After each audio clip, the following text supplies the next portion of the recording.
Hello everyone and welcome to the GG weekend preview with myself, Ross Clarke. As you'll notice, my Scottish sidekick Chris Graham is not with me today, so you have 5 minutes of me talking about horses and bets, and you'll probably prefer that anyway, so we might as well get cracking.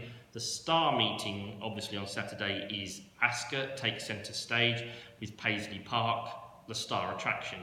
Now, the ground looked extremely heavy at Ascot on Friday. It was perhaps a bit of a surprise that the meeting got the go-ahead. And we can only hope that the forecast is slightly wrong and they don't get as much rain as forecast. Otherwise, the meeting could be a threat, and I've just wasted my time doing this video. So let's start with the long walk hurdle. It's now called the Marsh Hurdle for some reason. Well, probably for sponsorship reasons. But let's be honest, we all know it as the long walk hurdle. It should remain the long walk hurdle, and I'm going to call it the long walk hurdle. So, rant over, let's get cracking. Paisley Park, what a return last time out at Newbury against Thistlecrack. A new star beating a fading star, probably. Thistlecrack goes for the King George on Boxing Day. Let's wish him well. But you can't really see Paisley Park getting beat in this long walk hurdle. I think he's priced around 1 to 4, 2 to 9, something of that ilk, and he's going for 7 wins in a row.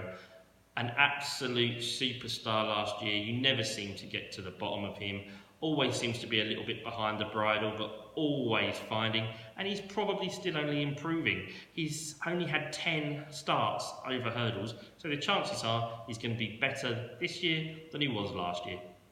The only worry, if you're going to weigh in at those prohibitive odds, is this race last year was probably his weakest performance. I think he beat West Approach by 2 lengths in this race last year.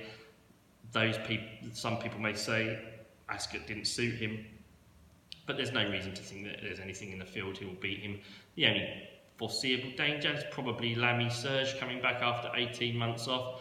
The race wasn't run to suit in a Stayers Hurdle 2 seasons ago for him. He's a good horse on his day, but coming back after that layoff in heavy ground, far from ideal, and it's probably easy to pass him over. So it should be a walk in the park, a walk in the Paisley Park tomorrow for Emma Lavelle's charge. Let's just watch him, let's just enjoy him and see what he does at Cheltenham again in March. Now, there are 2 competitive handicaps on the card that I'm going to talk about next, and the first is the 3 o'clock, and Venetia Williams has the favourite in Yabtari. No surprise that bookmakers have priced this one up favourite. He looked seriously progressive last year on soft and heavy ground, and Venetia Williams is banging in the winners. Remember everyone, when the going gets tough, the tough back Venetia Williams. It's a simple strategy, you can follow it. GG's main contributor Andrew Mount loves the Venetia Williams stats around this time of year, and you can understand why this horse could be primed to run a big race. I'm just going to take him on just for the sole reason this is his first run of the season and he might not be fully tuned up, but he could easily win. I'm going to take him on with Kildesart. Now this horse is probably the classiest horse in the race. He finished 4th in the JLT behind Defi du Sawyer last year and returned with a decent run, beating about 12 lengths behind Lost in Translation at Carlisle last time. His trainer Ben Pauling was in a bit of a poor run of form at the time. He's turned that around since. He had a 33 to 1 winner at Ascot on Friday, and in the last 10 days he's had 5 horses run in single figure prices.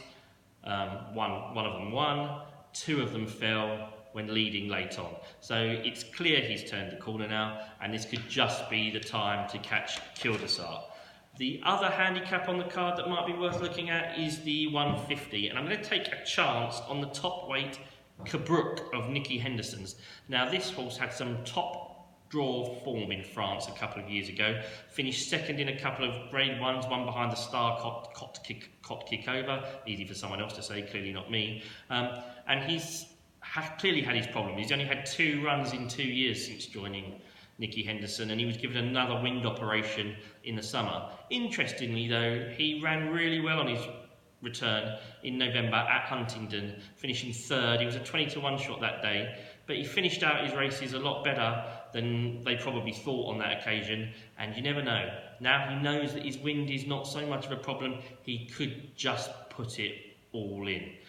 So they're the 2 bets for this weekend. Kildesart in the 3 o'clock at Ascot on Saturday, Cabrook in the 150 at Ascot, and just watch Paisley Park do the business yet again. Keep it tuned to GG over the Christmas period. We've got a lot of top content from our main tipsters, Sam Turner, Andrew Mount. We've got some new kids on the block, Christopher Loader. He's putting up some anti-post each way doubles.